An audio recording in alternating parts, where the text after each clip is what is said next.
प्राचीन भारतीय ग्रंथों में वर्णित श्रीराम की वानर सेना को अक्सर सामान्य तौर पर बंदर जैसी प्रजाति समझ लिया जाता है, लेकिन जब हम वाल्मीकि रामायण, नीति ग्रंथों, भाषाशास्त्र, पुरातत्व और दक्षिण भारतीय जनजातीय इतिहास का सावधानी से विश्लेषण करते हैं, तो एक बिल्कुल अलग और अधिक तार्किक चित्र स्पष्ट होता है, जिसमें वानर योद्धा किसी पशु प्रजाति नहीं बल्कि विशेष प्रकार के मानव कबीले, जनजातियां और वननिवासी समुदाय थे,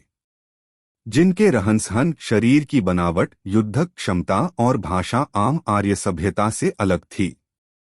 वानर शब्द संस्कृत के दो शब्दों से मिलकर बना माना जाता है, वा शक्यता संभावना, और नर मनुष्य, जिसका भाषीय अर्थ होता है मनुष्य जैसा लेकिन पूर्णतया सभ्य समाज वाले मनुष्यों से अलग, या वन्नर यानी जंगलों में रहने वाले मानव समुदाय। वाल्मीकि रामायण में भी कहीं यह नहीं लिखा कि वे पूंछ वाले बंदर थे, बल्कि उनमें स्पष्ट रूप से वर्णित है कि सुग्रीव, हनुमान, अंगद, नलनील, जाम्बवान जैसे पात्र राजनीतिक समझ, प्रशासन, वैज्ञानिक कौशल और उच्च स्तर की रणनीति में दक्ष थे, जो किसी भी पशु प्रजाति में संभव नहीं। किष्किंधा को एक सुव्यवस्थित वनराज्य बताया गया है, जहां जनजातीय शासन, पर्वतीय किले, सामुदायिक व्यवस्था और प्रशिक्षित योद्धा मौजूद थे, जो यह दर्शाता है कि वानर सेना अत्यंत संगठित मानव समूह थी। इतिहासकार मानते हैं कि वानर सेना वास्तव में दक्षिण और मध्य भारत की कोल, किरात, भील, नायक, कुरुम्बा, इरुला, कड़र और वेट्टुवर जैसी प्राचीन जनजातियों का उन्नत रूप थी, जिनकी शारीरिक शक्ति, पेड़ों पर चढ़ने, जंगलों में तेजी से मूवमेंट करने और गुरिल्ला युद्ध तकनीक की क्षमता प्रसिद्ध थी। रामायण में उनके कदकाठी, शरीर के रंग, श्वेत, पीले, काले, ताम्र वर्ण, हथियारों के उपयोग, किलेबंदी, पर्वतीय युद्ध और लंबी दूरी तय करने की तेज क्षमता का वर्णन मिलता है, जो आधुनिक मानव विज्ञान में आदिवासी समुदायों की विशेषताओं से गहराई से मेल खाता है। कई इतिहासकार और भाषाविद इस बात पर सहमत हैं कि वानर सेना किसी पशु प्रजाति का संकेत नहीं बल्कि उस समय के आदिवासी योद्धाओं और वननिवासी समुदायों का वर्णन था, जिन्हें उनकी विशेष शारीरिक क्षमता, वनजीवन शैली और असाधारण युद्ध कौशल के कारण वानर की उपाधि दी गई। इस दृष्टिकोण से देखने पर राम की सेना वास्तव में एक बहुजनजातीय, विविध क्षमताओं वाली, शक्तिशाली मानव सेना थी, जिसने दक्षिण भारत के गहन जंगलों, पर्वतों और तटीय क्षेत्रों को पूरी तरह समझते हुए युद्ध का संतुलन बदल दिया और लंका विजय में एक निर्णायक योगदान दिया। इस प्रकार तथ्यात्मक स्तर पर कहा जाए तो वानर योद्धा बंदर जैसे प्राणी नहीं, बल्कि एक विशिष्ट मानव कबीला, एक वन योद्धा समाज और जनजातीय सैन्य शक्ति थे, जिनकी बदौलत रामायण का युद्ध केवल आध्यात्मिक कथा नहीं बल्कि मानव सभ्यता की एक वास्तविक ऐतिहासिक झलक बनकर सामने आता है। किष्किंधा, जिसे रामायण में वानर राज्य कहा गया है, वास्तव में दक्षिण भारत के कर्नाटक क्षेत्र में स्थित एक विशाल पर्वतीय, गुफा प्रधान और नदी समृद्ध भूभाग था, जिसे आज हम हम्पी, किष्किंधा, तुंगभद्रा नदी घाटी, अनमलई पर्वत और दक्कन पठार के आसपास के क्षेत्रों के रूप में पहचानते हैं, और पुरातत्व के कई साक्ष्य इस पूरे क्षेत्र को रामायणकालीन वानर सभ्यता का केंद्र बताते हैं। वाल्मीकि रामायण में किष्किंधा का वर्णन ऊंचे ऊंचे शिलाखंडों, घने जंगलों, गुफाओं के समूह, उबड़-खाबड़ पर्वतीय सतह, नदी किनारों पर बसे कबीले और वन जनजातियों से भरे क्षेत्र के रूप में किया गया है, जो बिल्कुल वही भूगोल है जो आज हम्पी के रूप में मिलता है। तुंगभद्रा नदी, जिसे प्राचीन साहित्य में पंपा सरोवर कहा गया है, इस क्षेत्र की जीवनधारा थी और उसके आसपास कई जनजातियां बसती थीं, जिनमें कुरुम्बा, इरुला, कड़र, वेट्टुवर, नायक, होयसल जनजातियां, कोल, किरात, भील तथा दक्षिण भारत की कई पर्वतीय ट्राइब्स शामिल थीं, जिनका युद्ध कौशल, पर्वतीय जीवन, वन जंगलों में तेज गतिशीलता और सामूहिक संरचना वानर सेना की पहचान से पूरी तरह मेल खाती है। इन जनजातियों की एक प्रमुख विशेषता यह थी कि वे जंगलों, गुफाओं और पहाड़ों को अपना स्थायी निवास मानती थीं, पत्थरों पर बने प्राकृतिक किलों, चट्टानों के बीच बसे बस्तियों और ऊंचे इलाकों में स्थित प्रहरी स्थलों से शत्रुओं पर नजर रखती थीं, ठीक उसी तरह जैसे रामायण में वानर सेना द्वारा किलेबंदी और गुफा निवास का उल्लेख मिलता है। हम्पी के आसपास आज भी ऋष्यमुख पर्वत, किष्किंधा पहाड़, हनुमान जन्मस्थल अंजनाद्रि पर्वत और पंपा सरोवर जैसे स्थान मौजूद हैं, जो भूगोल को और प्रामाणिक बनाते हैं। इसके अलावा इस क्षेत्र के शैलाश्रयों में मिले प्रागैतिहासिक चित्र, हथियारों के अवशेष और जनजातीय निहित संस्कृतियां यह सिद्ध करती हैं कि यहाँ हजारों वर्षों से मानव जनजातियां रहती थीं, जो युद्धक क्षमता, सामुदायिक जीवन और प्राकृतिक संसाधनों के ज्ञान में अत्यंत निपुण थीं।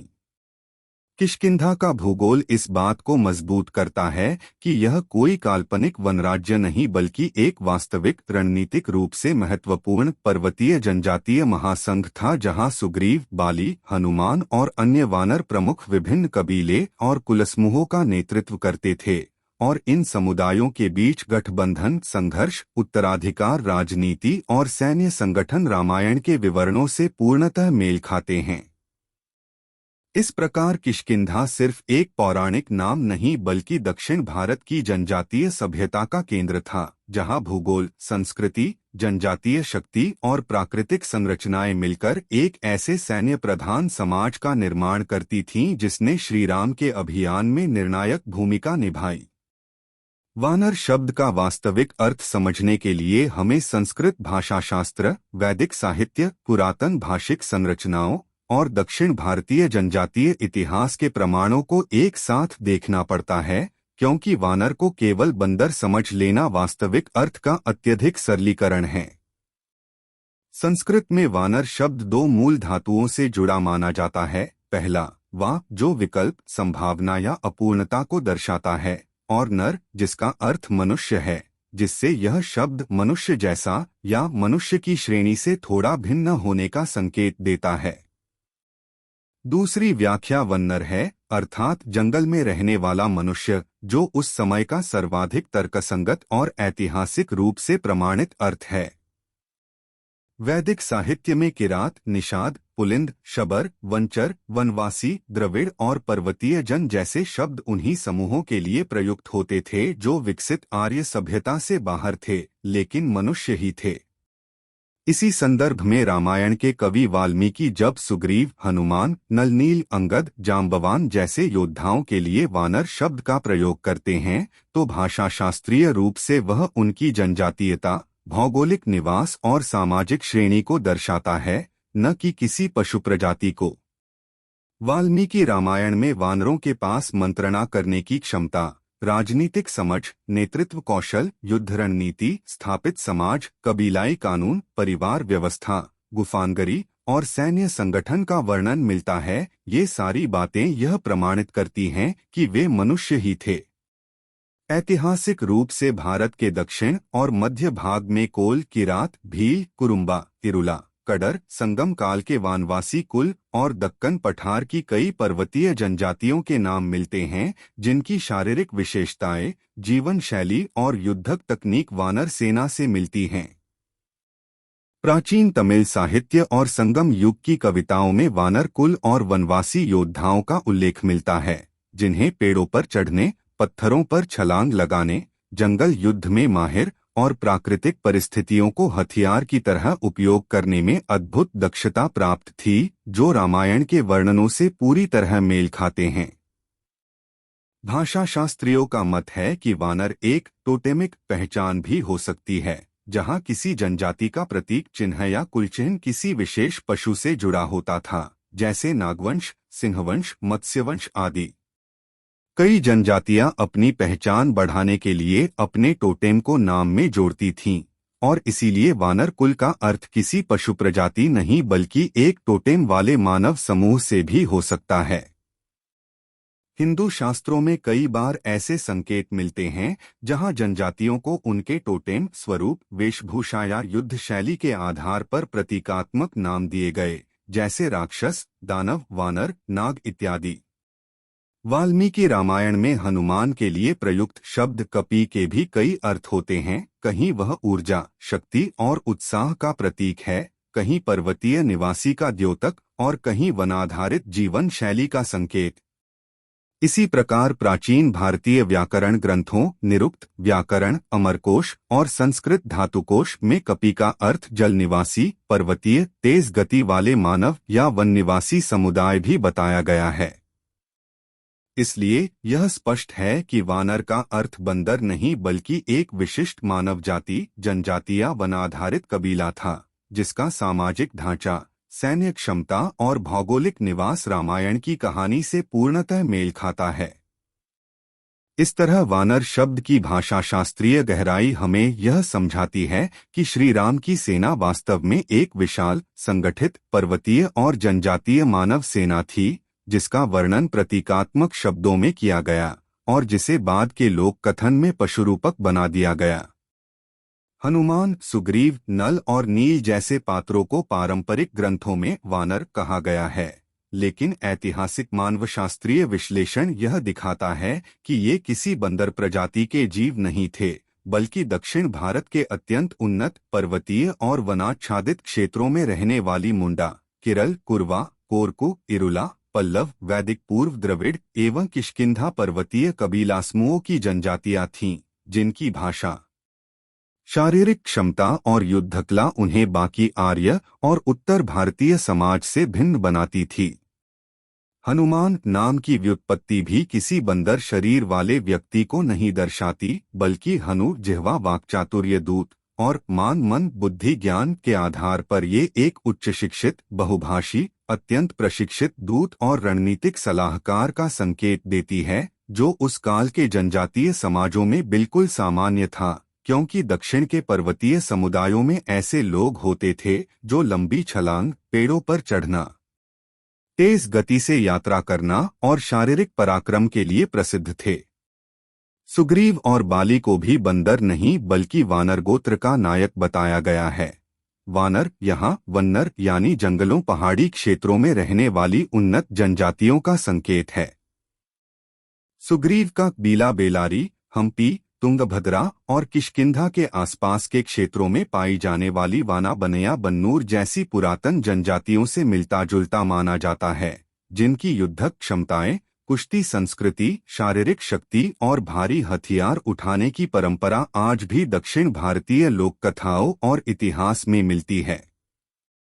नल और नील जैसे इंजीनियर पात्रों का वर्णन उनके जातीय वैज्ञानिक ज्ञान की ओर संकेत करता है। वे किसी बंदरवंश के नहीं बल्कि उन दुर्लभ जनजातीय समुदायों से थे जो नदीतल निर्माण, बांध तकनीक, बड़े लकड़ी के ढांचे और पत्थर जमाने की कला में निपुण थे। ये कौशल आज भी कर्नाटक, महाराष्ट्र और दक्षिण भारत की प्राचीन शिल्पकार जनजातियों में मिलता है, जिसे विश्वकर्मा कबीला, कल्लार जाति, महारत्नकार और नगर शिल्पी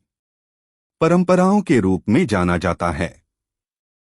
हनुमान के बारे में कहा गया है कि वे कपि कुल से थे। कपि शब्द वैदिक साहित्य में कई बार शक्तिशाली पर्वतीय जनजाति, रात्रि प्रहरी योद्धा या जंगल आधारित कबीला के अर्थ में आता है, न कि बंदर के अर्थ में। सुग्रीव, नल और नील की सैन्य क्षमताओं जैसे ऊंची छलांग, तेज गति, चट्टान तोड़ने की क्षमता, भारी पेड़ों को हथियार की तरह उपयोग करना भी बंदर के जैविक गुणों से नहीं बल्कि घने जंगलों में पले बढ़े अति प्रशिक्षित मानव योद्धाओं से मेल खाती हैं, जिनके लिए यह कार्य सामान्य था। उनकी त्वचा का वर्ण, शरीर की बनावट, पर्वतीय अनुकूलन क्षमता और भाषा संरचना भी वैदिक आर्यों से भिन्न थी, जिससे उन्हें अन्यनर कहा गया, जो आगे चलकर वानर शब्द में परिवर्तित हुआ। इसलिए ऐतिहासिक, भाषाई और पुरातात्विक तथ्य यह संकेत देते हैं कि ये सारे नायक दक्षिण के अत्यंत शक्तिशाली आदिवासी युद्धक समुदायों से थे, जिन्होंने भगवान राम की सेना में अपने कौशल, बल, रणनीति और स्थानीय भौगोलिक ज्ञान के आधार पर मुख्य भूमिका निभाई। ये सभी पात्र पूर्ण मानव थे, उच्च क्षमताओं वाले योद्धा, दूत, इंजीनियर और कबीलाई नेता, जिन्हें उस समय की भाषा ने वानर जैसे विशेषण दिए, जो बाद की पीढ़ियों में गलत तरीके से बंदर रूप में चित्रित किए गए, जबकि वास्तविकता में ये भारत की प्राचीन जनजातीय सैन्य शक्ति का सजीव उदाहरण थे।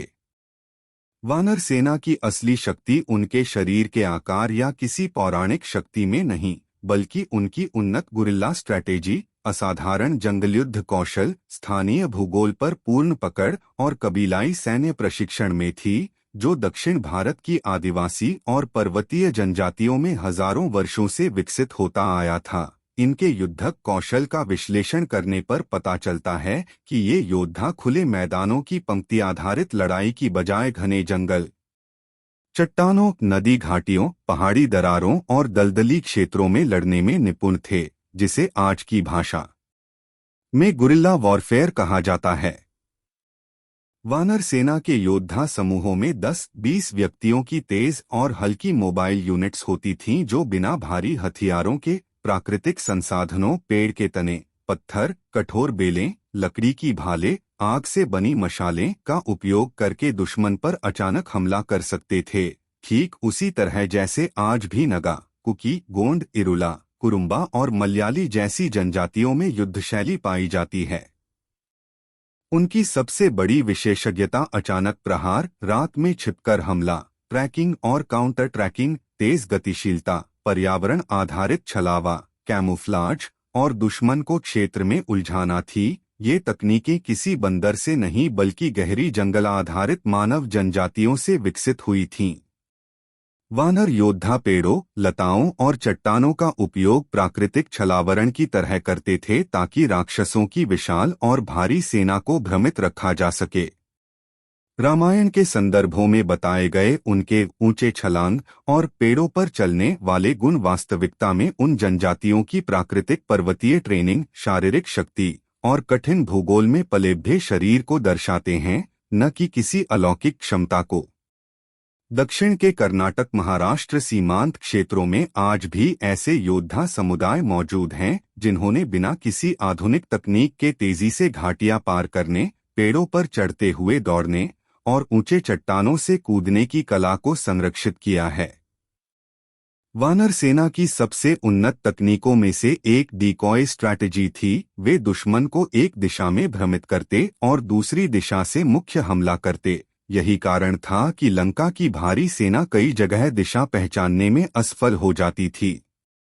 इसके अलावा उनकी एक और विशेषता थी नेचुरल वेपनाइजेशन, जिसमें वे जंगल की सामग्रियों को पल भर में हथियार में बदल देते थे, जैसे भारी चट्टानें फेंकना, पेड़ों को गिराकर मार्ग अवरुद्ध करना, बेलों से जाल तैयार करना और दलदली इलाकों में दुश्मन को फंसाना। उनकी जासूसी क्षमता भी अत्यंत विकसित थी। लंबी दूरी तक तेजी से दौड़ना, दुर्गम क्षेत्रों में बिना आवाज किए चलना, दुश्मन की गतिविधियों की पहचान करना और समय पर संदेश पहुंचाना, ये सभी गुण दक्षिण भारतीय वन जनजातियों में वैज्ञानिक रूप से दर्ज विशेषताएं हैं। जब लंका युद्ध हुआ, वानर सेना ने विशाल किले, ऊंची खाड़ियों और समुद्री हवा से प्रभावित भूगोल को समझकर टेरेन बेस्ड असॉल्ट तैयार किया, जो उस समय भारतीय उपमहाद्वीप में अत्यंत उन्नत सैन्य सोच मानी जाती थी। इन सभी बिंदुओं का तथ्यात्मक अध्ययन दिखाता है कि वानर सेना किसी काल्पनिक बंदर सेना का समुच्चय नहीं थी, बल्कि हाईली स्किल्ड ट्राइबल ग्योरिला वॉरियर्स की एक संगठित यूनियन थी, जिनकी युद्ध रणनीतियां आज के आधुनिक कमांडो, स्पेशल फोर्सेज और जंगल वॉरफेयर यूनिट्स की तकनीकों से मेल खाती हैं। यही कारण था कि इस सेना ने राक्षसों की तकनीकी रूप से सशक्त लेकिन भारी और धीमी सैन्य संरचना को पराजित किया। रामायण में वर्णित वानर राज्य किसी काल्पनिक पशु साम्राज्य की तरह नहीं बल्कि दक्षिण भारत की उन्नत जनजातीय, वनाधारित और पर्वतीय समुदायों की वास्तविक सामाजिक संरचना का प्रतिनिधित्व करता है, जहां किष्किंधा जैसा राज्य अत्यंत संगठित प्रशासन, सभ्य सामाजिक तंत्र और विकसित सामुदायिक संस्कृति पर आधारित था। यह राज्य आधुनिक अर्थों में वन जनजातीय गणराज्य की श्रेणी में आता है, जहां राजा का चयन केवल वंश के आधार पर नहीं बल्कि क्षमता, नेतृत्व और युद्ध कौशल के आधार पर होता था। उदाहरण के लिए बाली और सुग्री दोनों ने नेतृत्व की शक्ति बल और कौशल के आधार पर प्राप्त की। इस राज्य में समाज मुख्य रूप से क्लैन आधारित संरचना में विभाजित था, जहां प्रत्येक समूह के अपने प्रमुख योद्धा, मार्गदर्शक, चिकित्सक और जंगल ज्ञान विशेषज्ञ होते थे। ठीक वैसे ही जैसे आज भी बीहल, गोंड, नगा, कुकी, संथाल या कुरुम्बा जनजातियों में स्पष्ट सामाजिक भूमिकाएं मौजूद हैं। वानर राज्य की सांस्कृतिक संरचना में पर्वतीय और वन्य पर्यावरण से जुड़े अनुष्ठान, नृत्य, युद्धकला प्रदर्शन और प्राकृतिक संसाधनों पर आधारित जीवन शैली शामिल थीं। उनके उत्सवों में पर्वत, नदियों, वृक्षों और सूर्य को अत्यंत सम्मान दिया जाता था, जिससे पता चलता है कि वे प्रकृति केंद्रित समाज थे। रामायण के संदर्भों से स्पष्ट होता है कि वानर समाज में कठोर अनुशासन, टीम आधारित निर्णय, व्यक्तिगत कौशल का सम्मान और सामूहिक सुरक्षा मुख्य आधार थे। उनकी सभाओं में सामूहिक निर्णय लिए जाते थे और युद्ध या राजनैतिक फैसलों पर सभी प्रमुखों की सहमति आवश्यक मानी जाती थी, जो इसे किसी आधुनिक लोकतांत्रिक जनजातीय प्रशासन जैसा बनाता है। प्रशासनिक दृष्टि से देखें तो किष्किंधा की राजधानी ऋष्यमुख पर्वत के आसपास स्थित थी, जो रक्षा दृष्टि से अत्यंत सुरक्षित स्थान था। ऊंची पहाड़ियां, गुफाएं, संकरे मार्ग और घने जंगल दुश्मन के लिए प्रवेश को कठिन बनाते थे। राज्य की आर्थिक संरचना प्राकृतिक संसाधनों पर आधारित थी। मधु, फल, कंदमूल, जड़ी बूटियां, शिकार, पत्थरों और लकड़ी के उपकरण और वन उत्पादों का आदान प्रदान। यह व्यवस्था आज के समय में मौजूद आदिवासी वनार्थिक मॉडल से पूरी तरह मेल खाती है। वानर समाज में शिक्षा औपचारिक गुरुकुल की तरह नहीं थी, बल्कि अभ्यास आधारित ज्ञान पर आधारित थी। बच्चे बचपन से ही पेड़ पर चढ़ना, जंगल में चलना, हथियार बनाना, दिशा पहचानना, औषधीय पौधों की पहचान और युद्धकला सीखते थे। यह वास्तविकता इस बात का संकेत है कि वे अत्यंत कुशल और वैज्ञानिक दृष्टि वाले समाज थे। संस्कृति की दृष्टि से वे साहस, निष्ठा, न्याय और निस्वार्थता को सर्वोच्च मूल्य मानते थे, जो उस समय के आर्य क्षत्रिय समाज से अलग लेकिन समान रूप से उन्नत मॉडल प्रस्तुत करता है। महिलाओं की भूमिका पर भी कुछ विवरण रामायण में मिलता है। वे सलाहकार, परिवार की संरक्षक और कई मामलों में औषधीय ज्ञान की विशेषज्ञ थीं, जिससे यह संकेत मिलता है कि यह समाज कठोर पितृसत्ता पर नहीं बल्कि भूमिका आधारित समानता पर आधारित था। प्रशासनिक ढांचे में गुप्तचर, स्काउट, दूत, संदेशवाहक और सीमा सुरक्षा दल का भी उल्लेख मिलता है, जो दर्शाता है कि किष्किंधा केवल जंगलों में बसा कबीला नहीं बल्कि एक सुव्यवस्थित और राजनीतिक रूप से मजबूत राज्य था। इसी कारण जब राम और सुग्रीव की मित्रता हुई तो सुग्रीव अपने संगठन, सेना, स्काउटिंग नेटवर्क और भौगोलिक शक्ति के कारण एक निर्णायक सहयोगी बन सके। रामायण में दर्ज किष्किंधा राज्य की सामाजिक और प्रशासनिक संरचना इसलिए महत्वपूर्ण है क्योंकि यह हमें बताती है कि प्राचीन भारत में जनजातीय समाज भी उतने ही संगठित, उन्नत और रणनीतिक थे जितने कोई शहरी या वैदिक राज्य, और यही कारण था कि वानर राज्य ने लंका युद्ध में अत्यंत महत्वपूर्ण भूमिका निभाई। रामायण में वर्णित वानर योद्धाओं को समझने के लिए सबसे पहले मानव विकास, ह्यूमन एवोल्यूशन की वैज्ञानिक टाइमलाइन और भारतीय उपमहाद्वीप की प्राचीन जनजातीय सभ्यताओं की वास्तविक संरचना को देखना आवश्यक है, क्योंकि इन तथ्यों से स्पष्ट होता है कि वानर सेना वास्तव में किसी पशु प्रजाति की नस्ल नहीं थी, बल्कि ऐसे मूल निवासी मानव समूहों का प्रतिनिधित्व करती थी जो जंगलों, पर्वतों और घाटियों में रहने वाले उन्नत, संगठित और युद्धक कौशल से भरपूर समुदाय थे। वैज्ञानिक दृष्टि से देखें तो होमो सेपियंस लगभग 300,000 वर्ष पहले अस्तित्व में आए, जबकि अधिमानव या वन्य मानव जैसी अवधारणाएं किसी भी वैज्ञानिक, जीवाश्म या मानव विज्ञान रिकॉर्ड में नहीं मिलती। दूसरी ओर भारत में मानव बसावट के फॉसिल और आनुवंशिक सूत्र बताते हैं कि यहाँ 60,000 वर्ष पहले से अलग अलग जनजातीय समूह मौजूद थे, जिनमें द्रविड़, पूर्व प्रोटोद्राविडियन, ऑस्ट्रोएशियाटिक, नीग्रिटो और तिब्बती बर्मी वंशों के लोग शामिल थे। इन सभी में पर्वतीय, शारीरिक रूप से मजबूत, तेज गतिशील और प्रकृति पर निर्भर जीवन शैली वाले समुदाय बहुत प्रमुख थे। जब रामायण का काल देखा जाता है तो वह लगभग 7,000 से 5,000 वर्ष पूर्व के बीच माना जाता है। और इस समय दक्षिण भारत के पहाड़ी अंचलों में रहने वाली जनजातियां जैसे कुर्ग, इरुला, कुरुम्बा, येरुका, गोंड, तू, शबरी वंश की जनजातियां और वानरकुलम जैसे कबीले पहले से मौजूद थे। इन समुदायों की सांस्कृतिक, शारीरिक और युद्धक विशेषताएं रामायण के वानरों से पूरी तरह मेल खाती हैं। वानर शब्द का अर्थ संस्कृत में अक्सर वन्नर यानी जंगल में रहने वाला मानव, वर्णविहीन मानव समूह या वन के मनुष्य होता है, जो यह स्पष्ट करता है कि यह किसी बंदर जाति के लिए प्रयुक्त शब्द नहीं था। मानवशास्त्रीय रिकॉर्ड दिखाते हैं कि अनेक प्राचीन जनजातियां अत्यंत फुर्तीली, कठोर भूगोल में प्रशिक्षित और पेड़ों पर चढ़ने लटकने जैसी क्षमताएं रखने वाली थीं, जिससे बाद के कवियों ने उन्हें वानर सदृश बताया, जबकि वे पूर्ण मानव थे।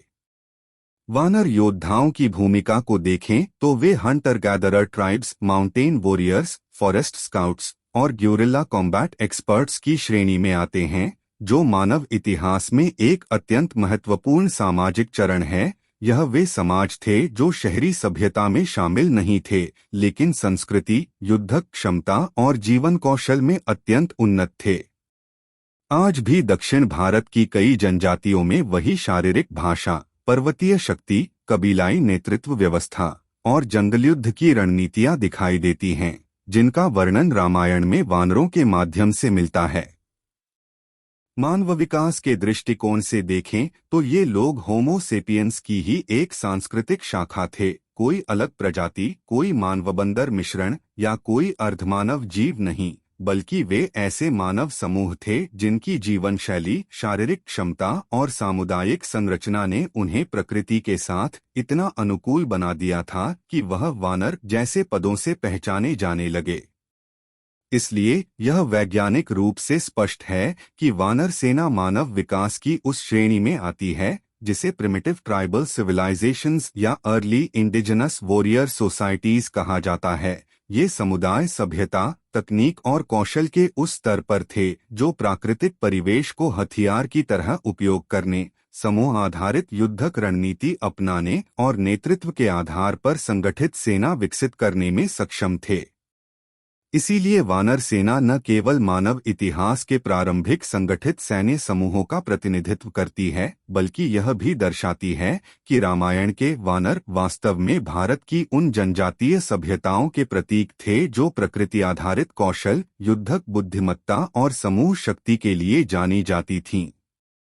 रामायण में वर्णित वानर सेना को वास्तविकता में समझने के लिए दक्षिण भारत के पुरातात्विक रिकॉर्ड, ऐतिहासिक प्रमाण, मानव विज्ञान अध्ययन और जनजातीय परंपराओं का विस्तृत विश्लेषण करना आवश्यक है, क्योंकि इन सभी स्रोतों में ऐसे अनेक तथ्य मिलते हैं जो वानर योद्धाओं की पहचान को दक्षिण भारत की प्राचीन जनजातियों से जोड़ते हैं। पुरातत्वविदों ने कर्नाटक, तमिलनाडु, केरल और आंध्र प्रदेश के पहाड़ी और वन क्षेत्रों में 10,000-12,000 वर्ष पुराने रॉक शेल्टर, मेगालिथिक संरचनाएं, गुफाचित्र, कबीलाई शस्त्र, पत्थर की कुल्हाड़ियां, जंगल युद्ध के दृश्य और तेज गति वाले मानवरूप योद्धाओं जैसे चित्रों की खोज की है, जिनमें शरीर पर न्यूनतम वस्त्र, पेड़ों पर चढ़ने की क्षमता और समूह आधारित शिकार कला दिखाई देती है। यह वही पैटर्न है जो रामायण के वानर योद्धाओं में उल्लेखित है। विशेषकर होलेनारसीपुर, बेलूर, हम्पी, किष्किंधा घाटी, बदामी, चित्तूर और पावनपुरा क्षेत्रों में ऐसे पुरातात्विक अवशेष मिले हैं जो यह संकेत देते हैं कि यहाँ हजारों वर्ष पहले ऐसे जनजातीय समुदाय रहते थे जिनकी सामाजिक व्यवस्था, युद्ध शैली और पर्वतीय जीवन शैली बिल्कुल रामायण की वानर संस्कृति से मेल खाती थी। किष्किंधा क्षेत्र को आज भी पुरातत्वविद कंटिन्यूअसली इनहैबिटेड ट्राइबल जोन मानते हैं, क्योंकि यहाँ पाए गए उपकरण, पत्थर की दीवारें, पशुचित्र, जंगल शिकार तकनीक और पर्वत आधारित आवास उसी प्रकार के हैं जैसे रामायण में वर्णित वानर राज्य की संरचना।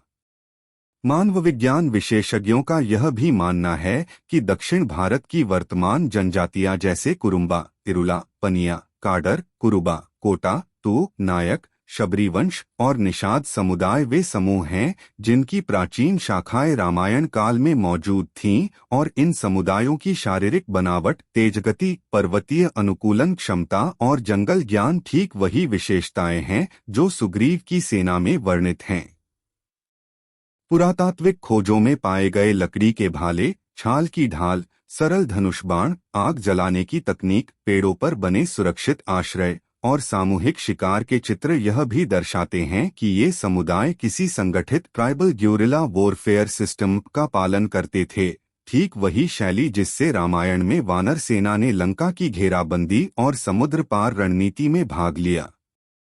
इसी तरह मैसूर और हम्पी के पास मौजूद प्राचीन गुफाओं में पाए गए मानववानर जैसी आकृति वाले योद्धा चित्र आधुनिक शोध में एंथ्रोपोमोर्फिक ट्राइबल वॉरियर्स कहलाते हैं, यानी मानव जो पशुवत नहीं बल्कि पशु प्रतीकों का उपयोग अपनी पहचान या सामाजिक प्रतीक के रूप में करते थे। जैसे आज भी कई जनजातियां अपने कबीले को किसी पक्षी, पशु या पर्वत के प्रतीक से जोड़ती हैं। यह तथ्य रामायण में वानरों के पशु जैसे दिखने के विवरण को वैज्ञानिक आधार देता है। वे वास्तव में मानव थे जिन्होंने शायद पशुत्वचा, पत्तों, बेलों या चेहरे पर प्राकृतिक रंग का प्रयोग युद्ध के समय किया हो, जिसे बाद में कवियों ने वानर स्वरूप कहा। दक्षिण भारत की पुरातात्विक परंपराओं में बाली और सुग्रीव जैसे नेताओं को याद किया जाने के भी संकेत मिलते हैं, क्योंकि हम्पी क्षेत्र में बाली गुहा, अंजनेय पहाड़ी, रिचिकल बंडा, सुग्रीव गुफा जैसे स्थल आज भी मौजूद हैं और स्थानीय जनजातियां उन्हें अपने वास्तविक पूर्वज योद्धाओं के रूप में देखती हैं, जो इस बात का प्रमाण है कि वानर सेना के पात्र केवल साहित्यिक कल्पनाएं नहीं थे, बल्कि वास्तविक इतिहास में मौजूद जनजातीय समुदायों और उनके नायकों पर आधारित थे। इन सभी प्रमाणों के आधार पर इतिहासकारों का निष्कर्ष है कि वानर सेना मूल रूप से दक्षिण भारत की प्राचीन प्रोटो ऑस्ट्रेलॉयड, वेडॉयड और द्राविडियन ट्राइबल ग्रुप्स का संगठित सैन्य रूप थी, जिसने रामायण काल में अपने अत्यधिक भूज्ञान, पर्वतीय कौशल, जंगल रणनीति और समूह युद्धक शैली के कारण महत्वपूर्ण भूमिका निभाई। इस प्रकार पुरातत्व और इतिहास दोनों यह सिद्ध करते हैं कि वानर योद्धा न तो पशु थे और न ही कोई अलौकिक प्रजाति, वे दक्षिण भारत की उन पुरातन जनजातीय सभ्यताओं के वास्तविक योद्धा थे जिन्होंने भारत के प्राचीन इतिहास को आकार देने में महत्वपूर्ण योगदान दिया। रामायण के युद्धकालीन घटनाक्रम में श्रीराम और वानर समुदाय का गठबंधन मात्र एक धार्मिक प्रसंग नहीं बल्कि एक गहरी राजनीतिक, सामाजिक और सामरिक रणनीति का उत्कृष्ट उदाहरण था, जहां एक ओर श्रीराम अयोध्या के राजकुमार होने के बावजूद वनवास में थे और किसी भी औपचारिक सेना या राजकीय संसाधनों के बिना थे, वहीं दूसरी ओर वानर समुदाय दक्षिण भारत की घनी जंगल आधारित जनजातियों का प्रतिनिधित्व करता था जो भूगोल, पर्वत मार्ग, जंगलों की संरचना और समुद्री तटों की स्थिति को भली भांति जानते थे और इसी कारण उनका गठबंधन राम के लिए रणनीतिक दृष्टि से अत्यंत महत्वपूर्ण था। यह गठबंधन केवल सहयोग का संबंध नहीं बल्कि एक प्रकार का सामाजिक अनुबंध था जिसमें श्रीराम ने सुग्रीव के साथ मित्रता स्थापित की, उनके खोए हुए राज्य को पुनः दिलाने में मदद की और बदले में वानर समुदाय ने पूर्ण निष्ठा के साथ राम के लक्ष्य, सीता की खोज और रावण के विरुद्ध युद्ध को अपना उद्देश्य बना लिया। इस गठबंधन के माध्यम से राम ने दक्षिण भारतीय भूभाग में एक स्थानीय शक्ति को अपने साथ जोड़ा, जिससे उन्हें न केवल मानव संसाधन और युद्धकुशल सैनिक मिले बल्कि गुप्तचर नेटवर्क, भौगोलिक जानकारी, पर्वतीय मार्ग, समुद्री तटों और लंका तक पहुंचने के लिए संभावित रास्तों की स्पष्ट दिशा भी मिली। यह निर्णय स्पष्ट रूप से दर्शाता है कि राम एक उत्कृष्ट कूटनीतिज्ञ थे जो परिस्थिति को समझकर स्थानीय समुदायों की शक्ति को अपने लक्ष्य से जोड़कर एक बड़े राजनीतिक गठबंधन का निर्माण करते थे। वहीं वानर समुदाय के लिए भी यह गठबंधन कम महत्वपूर्ण नहीं था, क्योंकि श्रीराम जैसे आदर्शवादी और धर्मनिष्ठ नेता के साथ जुड़ने से उन्हें एक नए प्रकार का सामाजिक सम्मान, सुरक्षा और व्यापक सांस्कृतिक मान्यता मिली, एक ऐसा अवसर जिससे पहले वे मुख्यधारा की वर्ण व्यवस्था से बाहर माने जाते थे। इस प्रकार यह गठबंधन केवल दो व्यक्तियों के बीच की मित्रता नहीं बल्कि दो सभ्यताओं के बीच सहयोग, विश्वास, परस्पर निर्भरता और रणनीतिक समन्वय का परिणाम था, जिसने अंततः लंका विजय का मार्ग प्रशस्त किया और यह सिद्ध किया कि युद्ध केवल बल से नहीं बल्कि बुद्धि, भूगोल, तकनीक,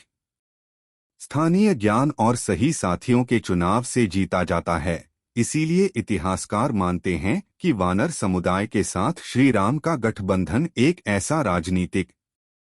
मॉडल है जहां केंद्र की शक्ति और स्थानीय समाज मिलकर एक साझा लक्ष्य के लिए एकीकृत रूप से कार्य करते हैं। और रामायण में वर्णित यह मॉडल आज भी सामरिक राजनीति, गठबंधन सिद्धांत और सामाजिक सामंजस्य का एक प्रभावशाली उदाहरण माना जाता है। रामायण के संदर्भ में वानर शब्द का वास्तविक अर्थ समझना केवल धार्मिक दृष्टि से नहीं बल्कि ऐतिहासिक, भाषाशास्त्रीय और मानव विकास के वैज्ञानिक विश्लेषण से भी अत्यंत महत्वपूर्ण है, क्योंकि जब हम प्राचीन ग्रंथों, पुरातात्विक प्रमाणों, दक्षिण भारत की जनजातीय परंपराओं, वैदिक भाषाओं और व्यवहारिक साक्ष्यों को एक साथ रखकर देखते हैं तो यह स्पष्ट हो जाता है कि वानर योद्धा किसी अलौकिक बंदर मानव जाति के नहीं थे बल्कि अत्यंत शक्तिशाली, युद्धकला में निपुण, जंगल के भूगोल और प्रकृति की गहरी समझ रखने वाली जनजातीय सभ्यताओं के सदस्य थे, जिन्हें प्रतीकात्मक रूप से वानर कहकर वर्णित किया गया क्योंकि उनका जीवन शैली, पहनावा, शारीरिक संरचना, उछलकूद की क्षमता, पर्वतारोहण कौशल और प्रकृति आधारित जीवन बंदरों जैसी फुर्ती और शक्ति का रूपक प्रस्तुत करता था। वाल्मीकि रामायण के अनेक प्रसंगों में यह साफ दिखाई देता है कि वे बोलते थे, योजना बनाते थे, राजकीय व्यवस्था चलाते थे, गठबंधन करते थे, रणनीति बनाते थे, संदेशवाहक प्रणाली का उपयोग करते थे, जो किसी पशुजाति में संभव नहीं बल्कि मानव जनजातियों में ही पाया जाता है। इसके अलावा दक्षिण भारत और श्रीलंका के बीच पाए जाने वाले एडम्स ब्रिज या राम सेतु और तमिलनाडु, कर्नाटक व केरल की प्राचीन जनजातियों में मिलने वाली वानरनायक उपासना परंपराएं यह संकेत देती हैं कि हनुमान, सुग्रीव, वानर राज्य और उनके योद्धा वास्तविक मानव समुदायों से प्रेरित थे, जिनकी जीवन पद्धति घने जंगलों में रहती थी और जिनके पास ऐसी शारीरिक क्षमता थी जिसे सामान्य नगर सभ्यताओं के लोग वानर जैसी